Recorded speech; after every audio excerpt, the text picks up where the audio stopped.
Hello there, this is James, and you're watching the latest episode of Primus Live. Now, we are about to start literally now, about four minutes. So get ready, in 4 minutes' time, we'll be going live. I'm excited. I hope you're excited too. See you soon.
Hello there, this is James, and you're watching the latest episode of our Primus Live webinar series.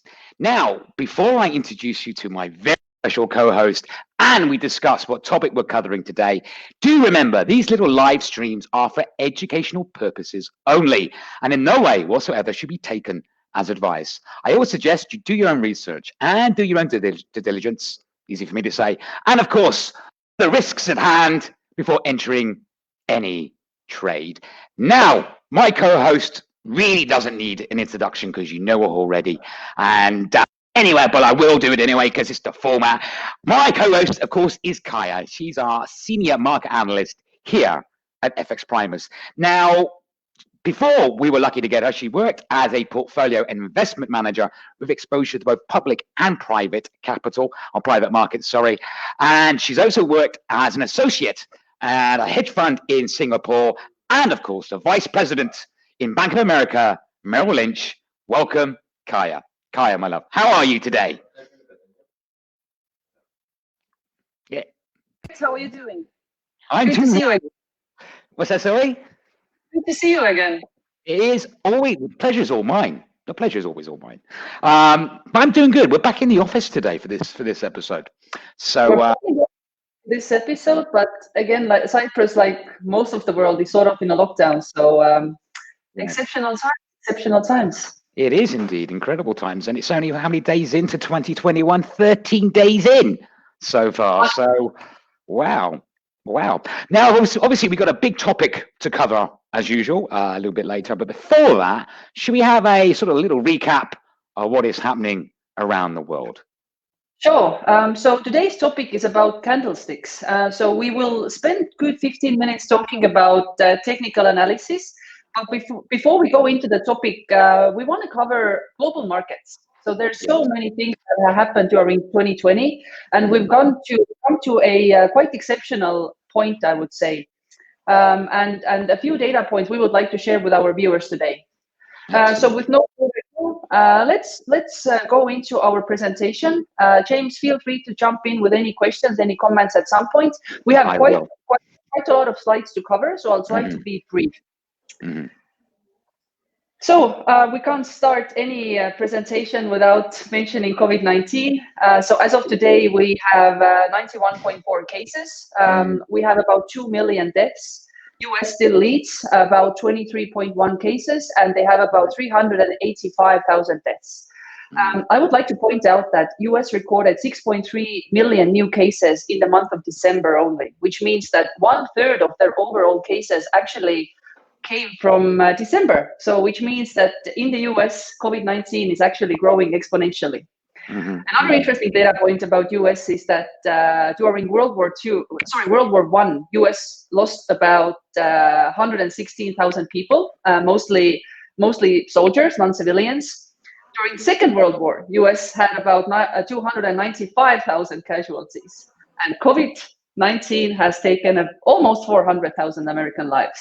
So just to put things into perspective, how the world, wars impacted the US versus global pandemic.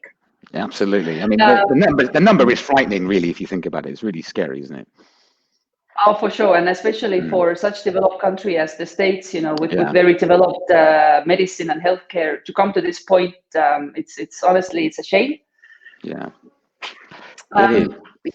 On the restriction side, we still see restrictions on movement of people. We see restrictions on economic activity. As we mentioned, Cyprus is still in a lockdown. And there's an interesting chart that I quite like, which shows the lockdowns around the world, and also how severe are the lockdowns. So clearly everything, the entire world is impacted. Some parts more, some parts less. But I don't think that this chart is going to change much within the next 6 months. So most likely a few countries will reach a critical threshold when it comes to vaccination. So Israel is going to be one of them. UK may be able to vaccinate high-risk groups probably by April, maybe May. US, hopefully the same. Denmark is doing pretty well. The rest of the world, at least 9 months. So which means that here in Europe, we are going to see wave 4, most likely in September or October. So those who are hoping that 2021 summer is going to be back to normal, we're all going to party in Ibiza, then nah, most likely not. No. And like I say, you mentioned earlier on the previous slide, the massive increase in the cases originating from December in the United States, which obviously is the holiday period. So clearly that's obviously when families and friends got together. James, actually, I do have to mention that the holiday data is not factored into that 6.3 million that was recorded in December.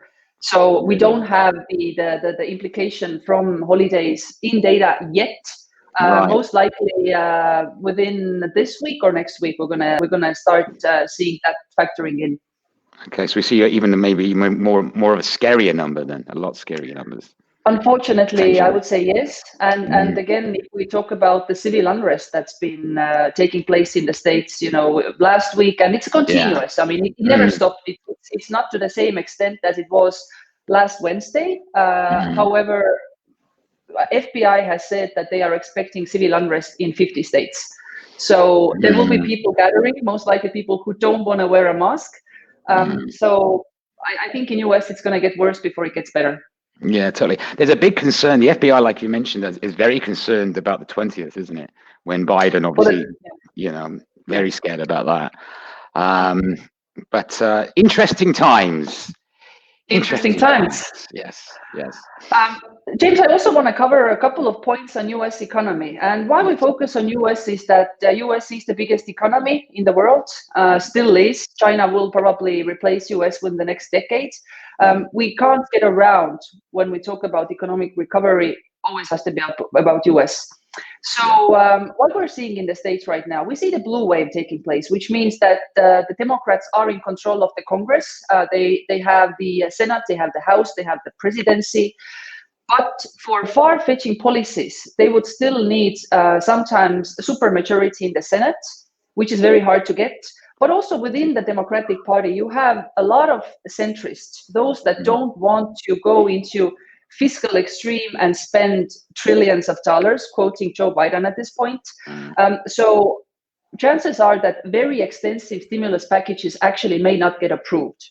So we're looking maybe aggregate about $2 trillion, factoring in that 900 billion that was approved last year. But those who have put forward a number of 5 trillion, very unlikely, because you still have centrists that want to keep US fiscal deficit in a reasonable sort of percentage.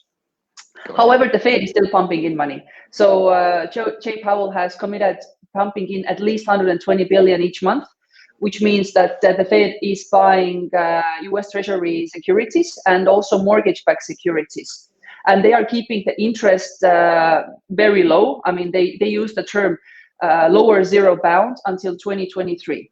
So, which is, for me, a bit hypocrite from the perspective that Fed talks about economic recovery, but their monetary policy is definitely recessionary, first of all, and deflationary.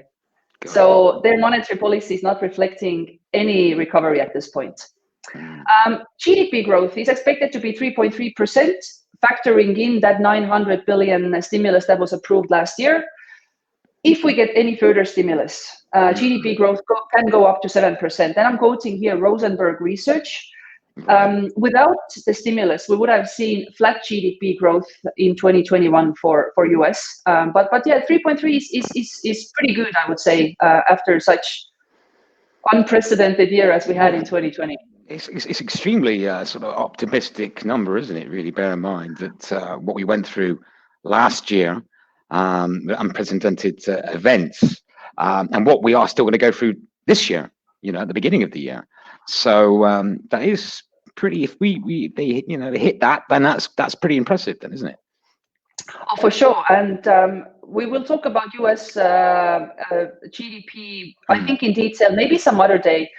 Just to give people a bit of breakdown what actually constitutes US GDP. So predominantly that's the consumer sector. So 70% of US GDP comes from consumer spending. And that consumer spending doesn't mean that everybody every class of the society contributes the same proportion. No, it's the richer people mostly who spend the money. And those lower income, they don't buy new cars, they don't buy new TVs. At this point, these people most likely are unemployed. So I would say consumer spending could actually continue at the pretty high levels, given which class of the society actually is spending money. But what's very important to note, I think, is that at the corporate level, things actually seem to be going pretty okay. And what I mean by that is that corporate bond issuance was 2.3 trillion in the US, which is 10% of GDP, plus 35% compared to last year. Which means that corporates have access to debt markets. They are issuing a lot of debt, especially at such low interest levels. So it makes perfect sense. Is this money going into productive investments? Not sure. But I have mentioned before that in the US, you have about 20% of zombie companies. So those companies who can't cover even their interest payments from their own operating income. So they do have to keep borrow in order to pay back previous interest. So it's a bit of a death spiral. I don't think there's a good way out from such cycle. Yeah. Yeah. I'm going to say so. In this case, what do you believe is maybe the midterm, the long-term implications of these zombie companies are likely to be? It's they have deflationary impact on the economy as a whole because they use up resources. They still employ capital, whether it's human capital or monetary capital, and means that we don't have. I mean, capitalism means that you have a price for capital. At this point, there's no price. Money is for free. So clearly, there's very inefficient application of that.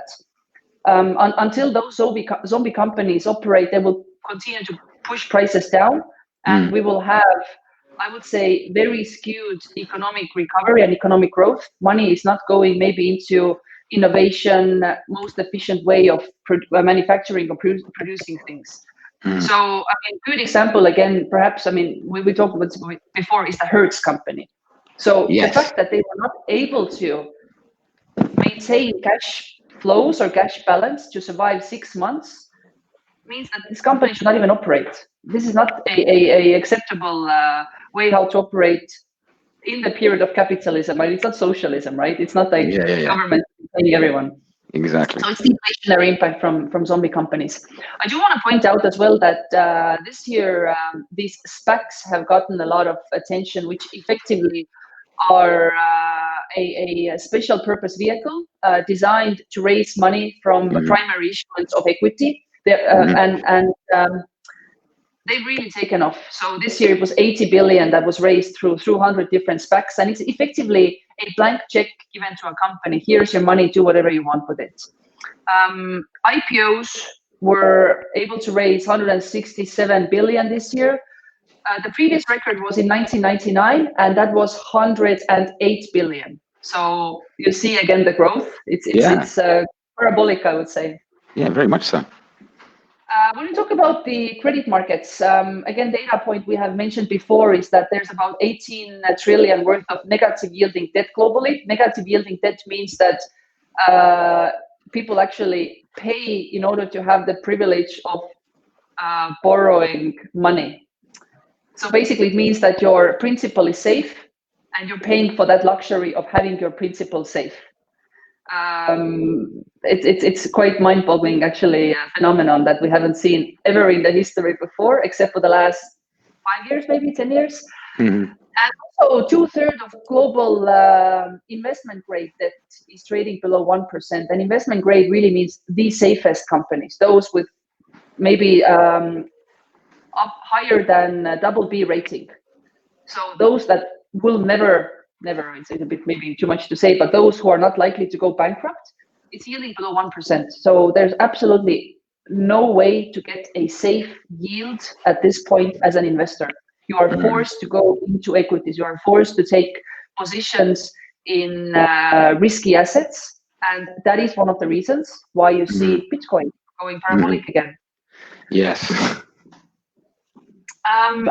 Also want to talk about jobs. So disappointing jobs data in December. There were 140,000 jobs lost as per non-farm payrolls. Unemployment rate stays at 6.7%. Very interesting data point is that in 2020, the employment was down 6.1% compared to last year, but personal income went up 3.8%. Never happened before. Generally, when you have employment going down about 6%, you have income going down about 4%. But this round, what was different is that the government jumped in immediately. Previously, governments have started giving out subsidies after the recession is over and sort of we are in this recovery period. This time it was very different. Government started, and I'm talking about US specifically, started sending out relief checks pretty much the same month when we had the crash. And what has happened now is that government transfers are up 18% and they contribute 20% of personal income in the US. Huge number. That is a very big number. We definitely need that stimulus. We certainly do. Otherwise, the floor is Yes. done. I mean, it's just going to crash. It is. I've actually got a couple of questions already come in from our audience in relation to obviously what we're discussing, and I think we're going to cover. Do you want to shoot one? Later? How do you want to do it? No, well, should we do it now? Because it's not related to the topic. It's related to what we're discussing. Okay. I think we're going to cover this in a little while. One question here from one of our valued viewers is: how about the US 10-year bond yield rate? How is it going to impact the market or the US market? And funny enough, I think we're going to look at that in a bit, aren't we? We're going to look at that. I love it. Whoever sent the question, thank you so much. I see that you're looking at credit markets as well. So absolutely, give us 10 minutes, then we're going to address the 10-year topic as well. Yeah, so we answer that question a little bit, but that's a great question. The other question related to obviously the economy, which we're discussing at the moment. At what point do you think the global economic slump due to COVID will have an impact on global markets? I mean, reality is that these days, fundamental data does not impact equity markets. So fundamentals are just completely gone. If you have a situation that Tesla is up 1 year, 743%, yes, whilst having cash yield of 5 basis points, fundamentals make no difference. Bitcoin up 305% last year. This is not fundamental. So this is purely liquidity, central bank driven market right now. So when will COVID impact? I don't think COVID as such is going to have impact in equities markets as such at all. Okay. No, like I say, you're right. It's the fundamentals are slightly being ignored, aren't they? You know, they're not playing a key part in it. Yeah. One more comment from me about the employment. So, I mean, the previous recovery after the great financial crisis was one of the lowest, one of the slowest on record. So it took us almost 10 years to get to the point that we had 3.8% unemployment rate, which was again historical low. Now with 2020, we have lost employment base of 9.8 million, which means we are effectively back in 2015 levels when it comes to employment. And if we continue adding jobs at the pace that we saw in December, it's going to take us, not us, but US, 4 years to get to the point that we were during pre-pandemic. So long recovery ahead of us. Yeah. Patience, nice and patient wins the race, as they say. So good thing we have to be patient. And on the relief payments that are coming from the government, so whilst corporations continue to add debt to their balance sheets, individuals are definitely traumatized by this experience. So first of all, we had health crisis that sort of developed into economic crisis, and we could even progress into a financial crisis going forward. So from the mindset of people now is that I don't want to spend any more money. I just want to pay back all my debt and I want to save as much as I can. So savings rate in the US has spiked now to 10%. It was the highest in April when it was around 30%. Long-term average is about 7%. So that 10% means that there's less money to be spent on consuming going forward. So that will have an impact on US GDP for sure. And I do have an interesting slide, a couple of graphs that show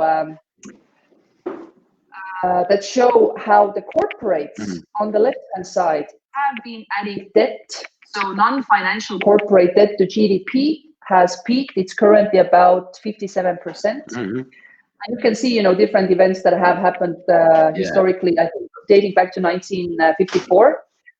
But if you look at the right-hand side of it, so revolving consumer credit effectively means credit card debt in the US.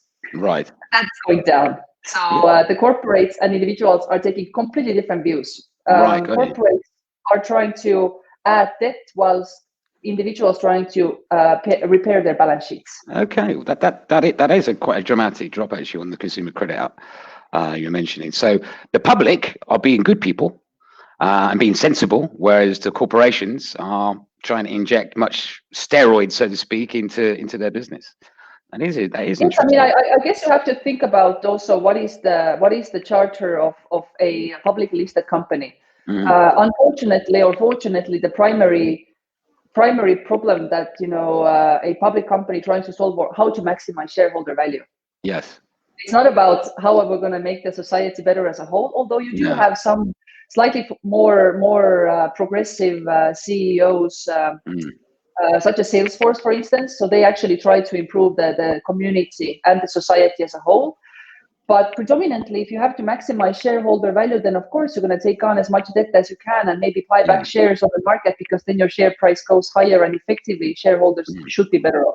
So until we address that problem, that ethics sort of issue, then I don't think that we're going to see any change in the trend of adding more debt in order to buy back equities. James, I do have a couple of slides also on inflation, so bear with me. I think it's just super important for people to understand what actually drives all these terms that we keep using all the time. So US inflation. Inflation has gotten a lot of attention now. I would say after the Pfizer Monday, which was the 9th of November, when Pfizer came out with the announcement that they have vaccine more or less ready. So we saw reflationary trade taking off. And there was another catalyst early January, which was the Georgia runoffs. Effectively, Democrats taking control of the entire Congress channeled into financial markets that, we're going to have a lot of stimulus, which means we're going to have a lot of debt, which means we need to at some point maybe increase interest rates, which may translate into inflation from the spending side. So reinflationary trade has taken off at the back of US M1 money supply, which is the broadest term of money supply, is up 65%. M2 is up 26%. Euro area is slightly lower, but important to note that bank credit is up only 3.4%. So the way monetary mechanism works is that the central bank increases money supply. They do it by increasing bank reserves at the commercial bank level. And then the commercial banks have the responsibility to extend credit to the society. And that's how we sort of start seeing that inflationary effect taking place. But banks are not doing it. So clearly, if you have bank credit up only 3.4%, while you have money supply up, let's say M2, 26%, means something gets stuck. And this is because, again, individuals, they don't want to take loans. They want to repair their balance sheets. But also the banks are thinking, my risk appetite is such that I don't want to extend credit. However, global bond markets, they don't discriminate that much because they need yield. Right. So they will just say, fine, we'll buy all your bonds, just issue that debt, we don't care. But the banks are much more conservative. So I think that's a very good indicator to show actually what is the quality of the balance sheets of those companies who are trying to get credit from the banks. It means it's not very good because banks don't want to give any loans. So US CPI, I've given here that expected 1.6%. Actually, the data has been released. It was 1.6% on a year-to-year basis. Right. On month basis, it was plus 0.4%, if I'm not mistaken. I do have Wall Street Journal open here in parallel. Yes, 0.4% increase in December at the back of oil prices getting higher. Euro area still deflationary, so nothing happening there. But with US CPI, very important, 60% services, 37% goods. What's happening currently with the services sector? Nothing much, because we're in a lockdown. I can't go, I can't buy anything, I can't go to a hairdresser. So services sector is continued to be suppressed for the time being until this gets released again. We're not going to see a hike in CPI. I see. On that, sorry, on this note, just to clarify, this obviously the US Consumer Price Index, CPI. At the moment, some of the states and some of the cities aren't in lockdown yet, though, are they? In the US? No, they're not in a lockdown in a way that we are locked down. Like Europe and the UK, we are in the full-scale lockdown. With Biden coming in on the 20th, and he's going to be very aggressive, very proactive in trying to control the virus. Can you foresee him doing big lockdowns in the US, which will obviously have a great impact, or a bigger impact on the service industry in the coming quarter?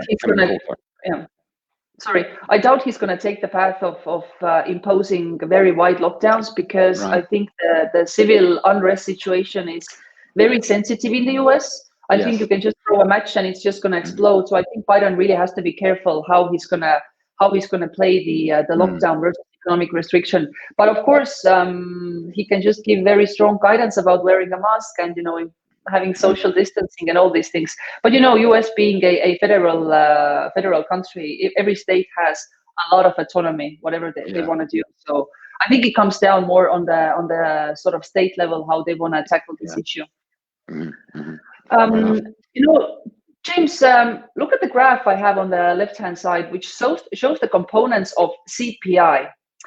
So CPI, Consumer Price Index, is sort of decided by the Bureau of Labor Statistics. They have given certain weights, consumption weights, each of the elements. And it's 42% driven by housing. And by housing, I don't even mean housing as an overall sector. It's shelter / rentals. So when you see a uptick in house sort of cost, that will not be reflected in CPI. If you have an uptick in rentals, you're going to see CPI picking up. What we're seeing in the US now, we see that retail vacancy at 6% versus the pre-pandemic 4.5%. And we see average rent coming down actually 3% versus the pre-pandemic plus 2%, which tells me that 42% component in CPI has deflationary pressure going forward as well. Right. So talking about reinflationary trade, looking at CPI data, maybe not. Right. And look how the house prices have skyrocketed. Again, it takes now 12.6 years worth of rent in order to pay back the cost of the house. And the chart on the right-hand side, it's a bit tiny, but again, you can see the parabolic move up that house price to rent. I don't have exactly how many percentage points it's been grown, but I reckon around 1.5. So it's huge.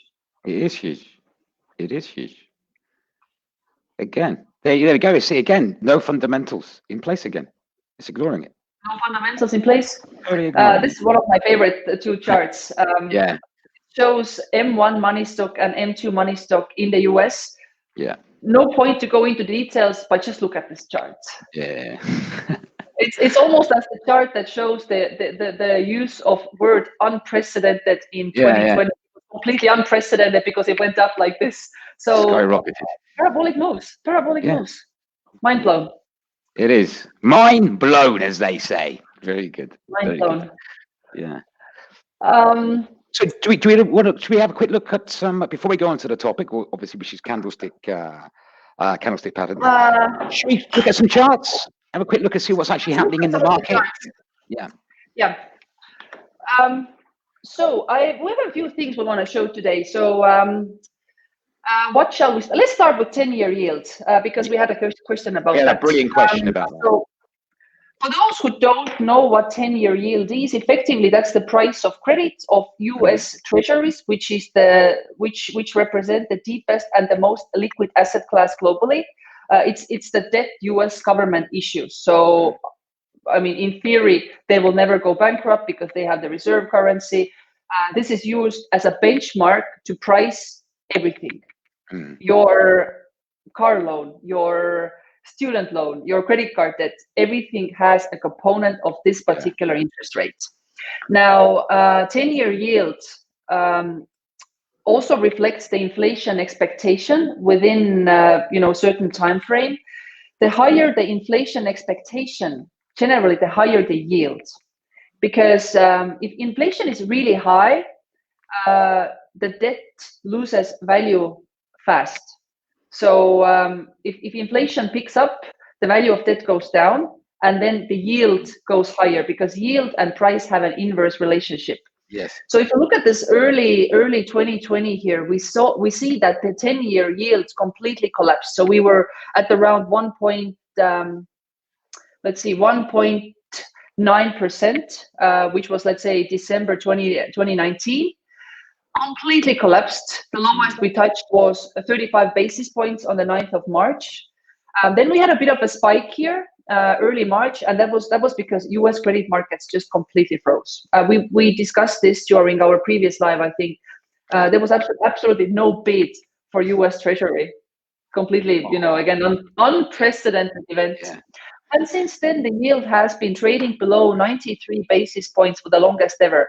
And so many discussions are going forward. We're going to have, average yield of maybe 80 basis points and so on and so forth. And what happened? We had the Pfizer Monday. Yes. Let me just zoom in here to see what happened. One day we had a yield pickup of 14.3%. Wow. And the day closed at around 94 basis points and attempted to break higher until it did on Georgia runoff day. Yeah. So 10-year yield currently at 1.1%, which can be interpreted in a couple of ways. So first of all, it could be interpreted in a way that investors expect inflation to pick up in the States. Mm-hmm. Inflation goes higher, value of debt goes lower, yield goes higher, or they expect actually interest rate hikes by the Federal Reserve Bank, which I think is unlikely, given that Fed has sort of committed that 2023 is maybe the earliest. What do you think? Yeah, I would. That's incredibly unlikely, in my personal opinion, and obviously you agree. I definitely cannot see that happening. Like I say, anytime soon. Definitely not. Yeah. So I mean, then the conclusion we can make from here is that there is an assumption that inflation is going to pick up in the States purely based on the 10-year yield. Yeah. Can I ask the question again? What was exactly the question about the 10-year yield? Again, this is a brilliant question. So thank you so much. You sent this in. How about the US 10-year bonds yield rate? How it's going to impact the US market? So the fact that obviously it's rising. How is it going to impact the US market? Well, it's going to increase the cost of credit. Like I mentioned, this particular yield is a component of every single credit instrument out there. Those who have done credit analysis, that there's multiple components that come into a yield. It's the liquidity premium, it's the maturity premium, all these things. And there's always a component of the risk-free rate. So the fact that this is picking up means that the cost of credit is going higher. So you would expect maybe to have less credit. Yes. But with this particular 10-year, there's one institution that's all powerful and that can play around with the yield a lot, and that's the Federal Reserve Bank of the US. The moment they start with their asset purchases to a large extent, then again yield will be impacted. So unfortunately, 10-year yields, is it really a good indicator of price of credit these days, price of risk these days? Most likely not. Yeah, just on that, like I say, you mentioned one of the big impacts the 10-year yield's going to be doing is obviously the increasing the cost of credit. As we said and pointed out earlier on, the consumers are trying to control their debt, but the corporations are increasing their debt. Again, this is a random thought and question. If this is the case, if it's getting more expensive for corporations to borrow, could that potentially have a darker impact down the line? It could. I mean, for sure, those companies that are on, let's say, those who are classified as junk or high yield, those, let's say, triple C rating, for them, it could become too expensive. But again, we are in an environment that it's very hard to earn return going forward. And moreover, our equities indices are really extended. We will look at a couple of them as well. Yes. Then we could have a situation that you still have investor appetite for even that chunk that's trading on the market. And just happens to be in front of me one more interesting data point from S&P Global. So S&P Global expects 9% of all US credit to be in junk status by September 2021. By September this year. By September this year, yeah. It's 10%, 9% to be complete garbage that would not exist in a normal market environment where we had price setting mechanisms in place. Right now, we don't have any price setting in the financial markets anymore. It's gone. Yeah. Fun time. Yeah, fun time. Coming back to the 10-year, whoever does, who looks at technicals, they can see that this particular one, again, is a very strong bullish trend since 5th of January, supported by moving averages, supported by DMIs, and supported by ADX. So very strong energy in that trend at around 34 levels, and DMI plus dominating DMI minus. Those guys who trade this instrument, then bullish momentum expected to be continued. I want to also show you oil. Mm-hmm. So oil has especially oil in particular, that's taken quite a few headlines over the coming trading sessions as well, hasn't it? Yeah, and coming back to this US CPI data that was just published, so the oil price being 53 definitely contributed to US CPI or inflation in the month of December. But when it comes to oil, I think it's important to note that we breached this very important technical sort of resistance here in November. So once we reached, let me just pull the chart slightly bigger. So once we reached this level here on the 24th, you can just see another wave of energy coming into the oil price. So ADX and DMIs just kept going. And I mentioned the last time, so 50 again is a nice round number. And all prices are driven by human psychology. So it's oil price. Once you reach that 50, a lot of the investors don't consider oil to be cheap anymore. They consider this to be an asset actually to invest in, because there's a potential to go higher.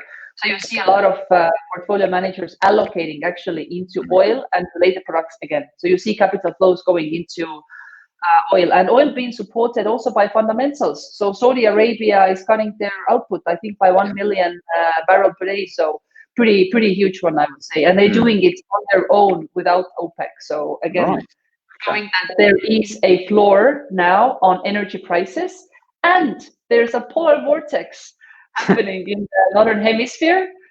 Northern Asia, especially China, is seeing the lowest temperatures in 50 years. We're going to see that in the east coast of the US. We're going to see that in Europe. Even Cyprus is going to have lower temperatures next week. So we're going to drop from 21 to like 16. And that's going to also push energy prices higher.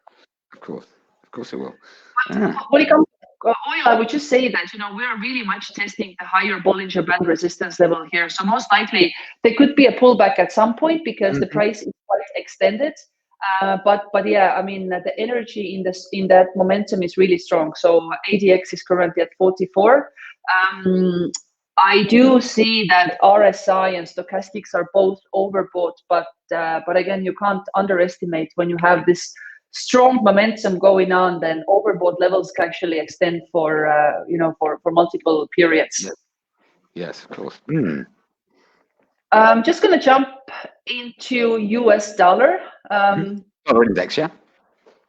Yeah, I'm going to use DXY because that's a sort of very broadly quoted US dollar measurement. So dollar has been trading lower and lower since its peak in March. So March was the moment where everybody wanted to go into safe haven. So US dollar was the instrument. Since then, going lower, lower, lower. We're currently at 90. We touched very briefly 89 levels. So 88 was another strong support, which was established I think in 2018. The fact we didn't break means that there's another energy to go higher again. And so currently, dollar has gotten support on 8-day moving average and resistance near, this is my 34-day moving average. So it's been sort of like pushed between these two levels.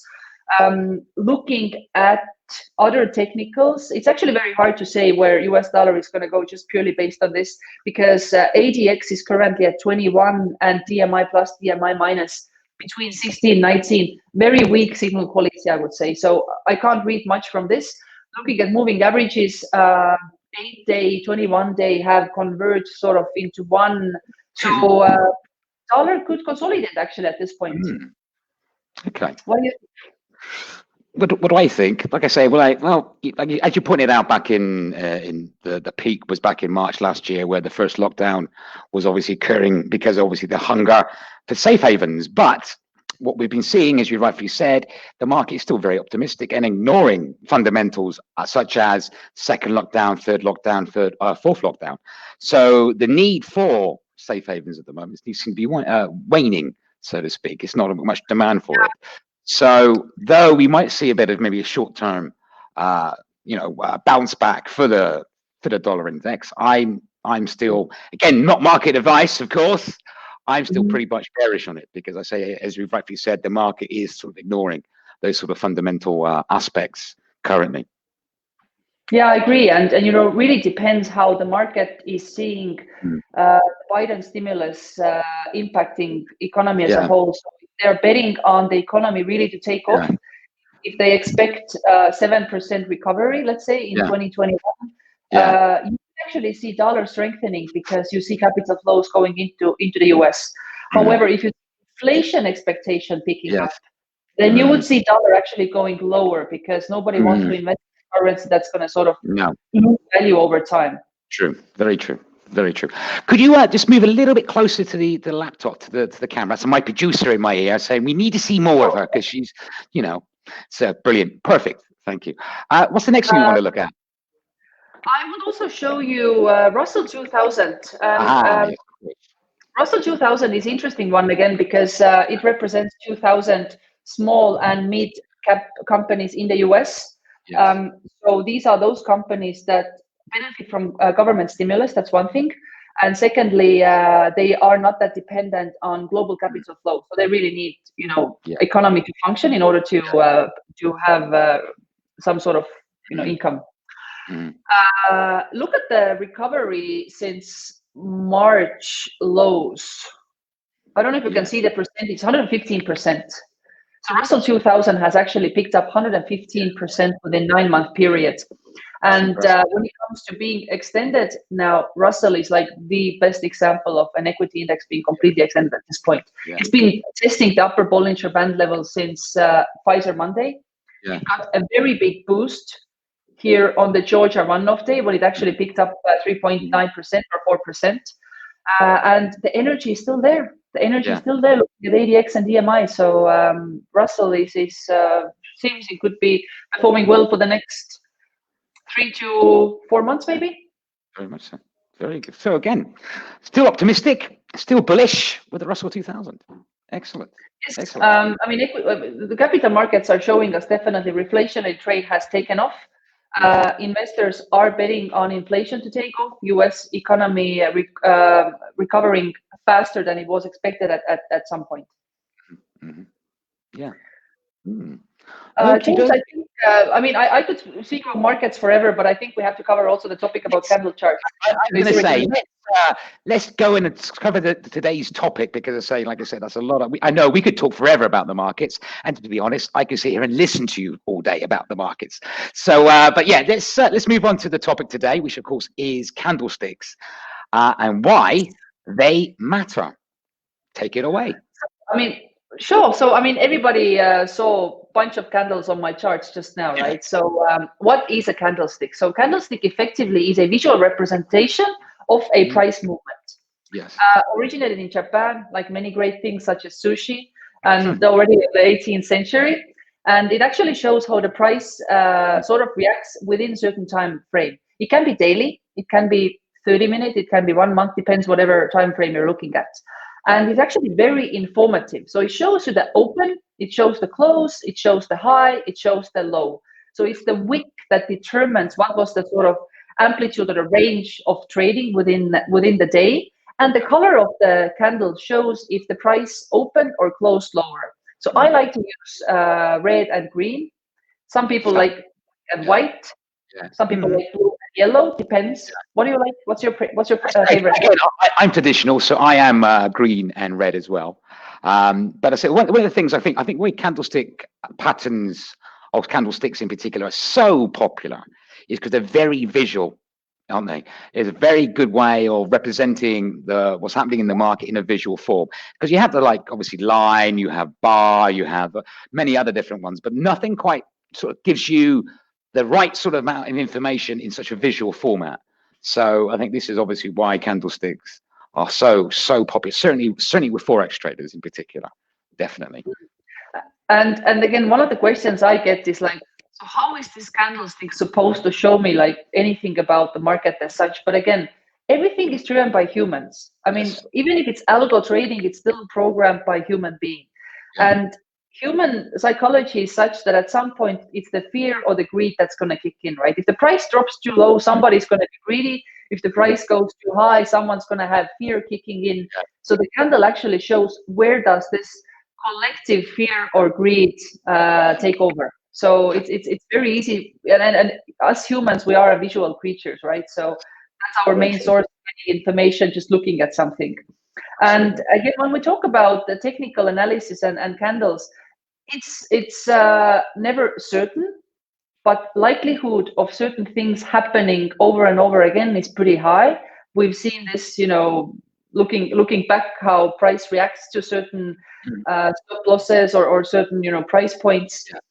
So candlesticks have proven to have high probability of showing certain trend.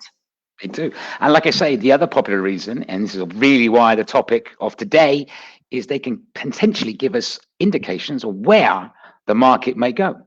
And we're going to cover a couple of basic patterns today, aren't we? Yes, we have prepared 6, 3 bearish, 3 bullish. We're going to start with the bullish ones. We're going to start with a hammer. Very easy to pick up on a chart. So hammer generally tends to be at the bottom of a downtrend. And you can recognize a hammer because it has a short body and a long wick. It can be both red, it can be green, or meaning it can be the price could open or close, close lower or higher. I think what's more important is to think about the psychology of this particular candle. It shows that at some point the price tried to go lower, but then the prices, the buyers started to dominate. And when I say dominate, I'm not going to say there were more buyers than sellers, because there's 2 counterparties in every transaction. But this means that those who were buying actually saw the value of that particular security to be higher than they were at the bottom side of the wick. So always think about the psychology when you think about things. It's never just like computer trading. No, it's not just a pattern for the sake of being a pattern. Like I say, it does really give you an indication of sort of maybe the attitude of the buyers and the sellers. Like you say, the market's trying to force it downward, but there is enough buyers in there to go, no, not yet. I think this is a good price, and they force it back up. Plus, what I do like about the hammer, it looks a little bit like a hammer, which is a very imaginative name for it, isn't it? They do come up with some cracking names. And again, very easy to pick up on a chart. I think it's one of those most obvious ones. Okay, the next one I've prepared is a morning star. And morning star is actually a combination of 3 candles, and they do sort of occur in that sequence, meaning like you have one big one, which is the red one, meaning that you have more sellers. Sorry, again, I'm going against my own principle. And the sellers dominate. And the second candle actually shows that there's a bit of like being in between. Markets is a bit undecided. The wick can be quite long for this one.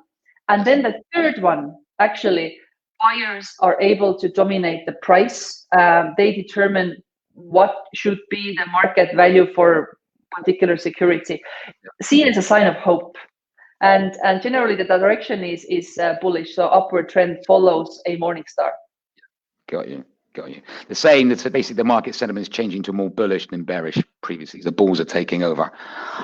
Excellent. So that's another good pattern to try and identify at the end of a downtrend. And of course, the next one, this again is another bullish pattern. I would say again one of the easiest one to pick up on a chart. So it's called 3 white soldiers, maybe 3 green soldiers in our case. But effectively, this means that the bullish momentum is increasing day by day or period by period. Depends if somebody trades a daily chart, a weekly chart, or 4-hour chart.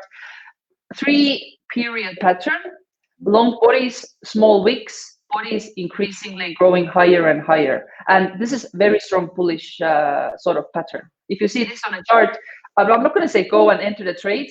Look at all your other indicators as well and see if it makes sense.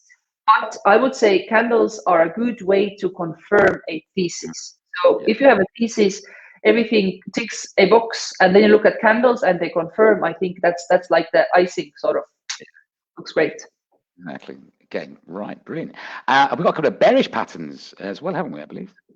Yeah. We have 3 bearish, which sort of are the inverse of our bullish ones. Yeah. Hanging man. So hanging man is, like I said, bearish equivalent of the hammer, forms at the end of an uptrend. And what does it show? I mean, again, it shows that you had a sell-off during the day. Buyers managed to maintain some sort of floor, but most likely that floor is just going to disappear at some point. And sellers dominate in terms of pricing power, I would say. And the potential direction for this is actually going lower. So again, like I said, this pattern is the opposite of, like I say, is the opposite of the hammer. It has to appear at the top of an uptrend to try and give you an indication that the table on the direction is likely, or most likely, or could potentially, should I say, change. Yes, and it can be both colors again. It can be red, it can be green. So not necessarily has to be red, but I think it's more important again to think about the psychology. What is happening at this point? Why is this candle forming on the chart? Then I have the inverse of Morningstar, which is Evening Star. Again, pretty identical. It's a 3-period pattern. You need one short in between those 2 larger ones. First candle shows that you still have buyers sort of dominating. The second one shows that there's a bit of in between. The wick can be long, but there's no dominant force. And once on the 3rd day or the 3rd period, you see that the sellers are taking over. They determine the price point. Then you can expect that the trend is going to continue to go lower again. Brilliant. So like I say, indicating that eventually at some point the bears are going to take over now. So it's going to be more of a bearish direction. Evening Star. I love these names. Hammer, Hanging Man, Morning Star. What's the opposite of a morning? Evening. I tell you what, we call it Evening Star. Fantastic imagination. And what's the final? The 3 white soldiers. Before we change the slide, what do you think is the 3 white soldiers? Yeah. Is there an opposite to the 3 white soldiers? I can't see it. I'll show you an opposite. The opposite is, drumroll, black crows. Okay, all right, interesting. I didn't come up with this name, I have to say. So white crows. I have no clue. Okay. Most likely in the 70s by somebody, Keltner or whoever is that sort of technical analysis. But it's again very easy to pick up on a chart. So bearish equivalent of 3 white soldiers, 3-period pattern, and you see increasing momentum in the bearish trend. So the bodies keep getting longer, the wicks are short, and wick being short really means that there's not much movement up and down means that the direction is very, very strong in one way. And this is very strong bearish pattern. Yeah. Again, so like I say, the opposite of the white soldiers, indicating that the bear's about to take over. Brilliant. And I think this, like I say, this is going to be the beginning of candlestick patterns because there's so many, which we'll obviously cover in later episodes. Like certainly my favorite, which is not my favorite necessarily candlestick pattern, but my favorite candlestick, my favorite name, which is Abandoned Baby, which you often see in stocks. I just see that. Baby, yeah. Abandoned Baby. Yeah, we'll do it for the next time. We're going to do a second round of candlesticks as well. And as we discussed during our previous week live, when we spoke about patterns on the chart, the first round we're going to do just a pure intro.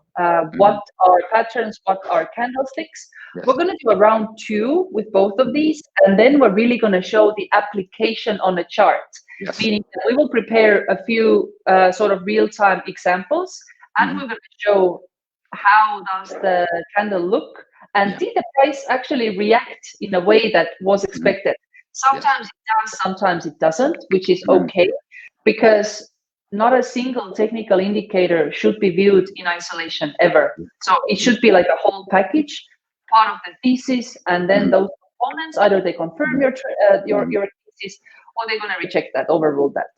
Yeah, it's like I say, for candles. Again, like we always say, it's a case of taking consideration of the overall picture, not just one single thing. I've got a couple of questions that come in already. Yes, please. Yeah, perfect. Please push them through, but let's tackle the ones that we have. Okay, please do, guys. Please. This is obviously our favorite section of our little live broadcast, is obviously your question, because this is why we're here, to try and make educational material for you and obviously answer your questions live.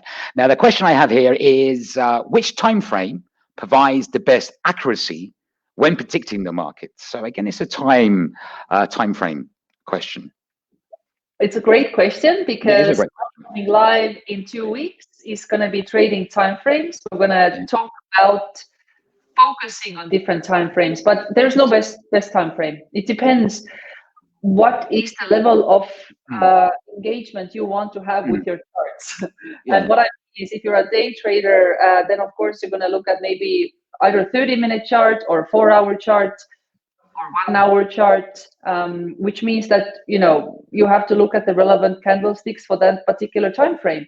If you're a long-term trader, maybe you want to trade daily charts. I trade, for instance, daily. Some people prefer even weekly charts. Then it's the candles that apply for that particular time frame. There's no such thing as best, no such thing as worst. Each their own. Again, it's like many things, it's dependent on your personal trading style and what your personal, like say scalping, as you rightfully said, that's very, very short term time frame, like minutes to 5 minutes, etc. If you're a scalper. But brilliant question. Very, very good question. Thank you. What does engulfing mean in regards to candle analysis? So I guess the question is, what is engulfing candle? There is such candle. We're going to cover that during our next time we talk about candlesticks. I was actually debating, should I put this on this this one as well? But I thought maybe these 3 ones are a bit more easier to see. So for those who are more beginners, can start with the simpler ones. But definitely next round we're going to do on candles, we're going to have engulfing as well. So make sure you join us for that one. Definitely. Okay, that's the couple of questions you got so far. Is there any more questions anybody like to ask us in relation to the topic today? Yes, please shoot those questions. In the meantime, let me just give you a bit of agenda on our upcoming lives while I am trying to pull up the calendar. So we're going to have one on next Wednesday, and we're going to talk about, it's going to be inauguration special. Next Wednesday is clearly a very important day. Joe Biden will be inaugurated, the next president of the US. We're going to see if it's going to be peaceful transition or it's not going to be peaceful transition, but we're going to talk about his economic policies, potential impact on asset classes, whether we're going to see more inflationary or more deflationary forces. On the subsequent week, which is on the 27th of January, we have a live that talks about major currency pairs and trading strategies. So we're going to talk about majors versus exotics. We're going to talk about risk on versus risk off sentiment, what pairs to trade, and then strategies for major pairs. And then the week after, which is the week of 3rd of February, we're going to have a live that talks about multiple time frame analysis. So exactly what we mentioned before, how to choose a time frame, strategies for different time frames, and really how to navigate between different time frames. Because, again, I use time frame analysis to confirm my own thesis. So it doesn't mean that I trade other time frames, but if I want to trade a daily chart, sometimes I look at the weekly just to see if the same thesis applies. So I mean, like I say, what I do, for example, with time frames, depending on, I say if I'm doing a swing trade, for example, or day trade, I look at 30 minutes, etc. But I then look at a daily chart to give me maybe an indication if it's approaching a strong support, strong resistance. So I sort of do compare the 2 time frames. Kind of more excellent questions have just come in. Brilliant. What was the time frame of the candlestick in the free close sample image? there wasn't really a time frame. It's just an example of yeah. yeah. So these are, I mean, they make no difference, honestly. The candles the same regardless of the time frame. So the candle would always look the same, but of course they represent different times. So the platforms are smart enough to sort of build your candles as per the time frame that you're looking at. Exactly. So again, it's like I say, the actual image you're showing, it could be any time frame. You can see the free close on a 30-minute, hourly, 4-hourly, daily, etc. It's the pattern which matters to try and identify. Another fantastic question. This is a really good question, actually. If the 4-hour chart is showing a downward trend, but a 1 hour is showing an uptrend, which time frame should I follow? Okay, very practical example. From my own personal experience. So if I am trading a daily chart, the price is not going in the direction where I want it to go or expect it to go, I would go through the 4-hour chart. I would go through the 1-hour chart. And if there happens to be such sort of situation that, you know, two time frames don't agree, I would look at that particular time frame that's closer to my, I shall say, trading view. So I wouldn't go for the hourly one. I would look at the 4-hour one in that case. So whatever is closer to that time frame that you're looking to trade is sort of more relevant. Having said that, if there's if you see really that 1-hour chart very strongly being bearish, but you want that asset to go up, maybe that very strong force in the hourly chart would force me to exit that position. But again, it's a combination of different things that you have to look at. Again, taking consideration of the overall picture, not just one thing again. Correct. Yeah, but again, let's put it this way: if I trade a daily chart, then 30-minute view, 30-minute pattern won't make a difference to me at all. 4-hour, yes.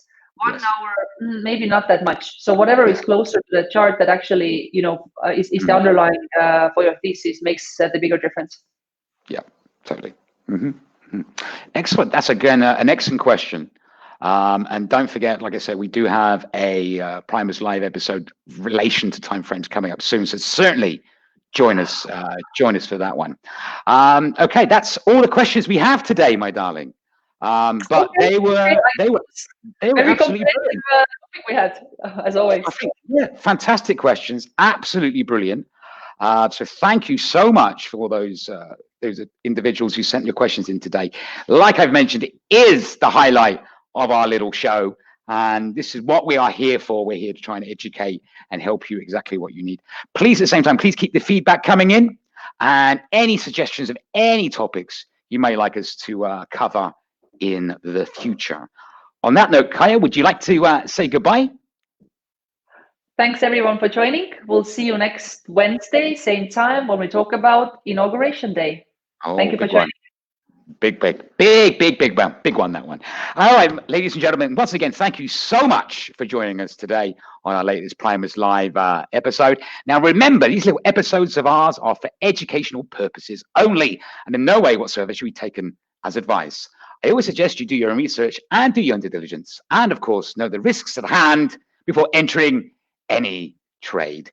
Till next time, every single one of you out there, trade safe.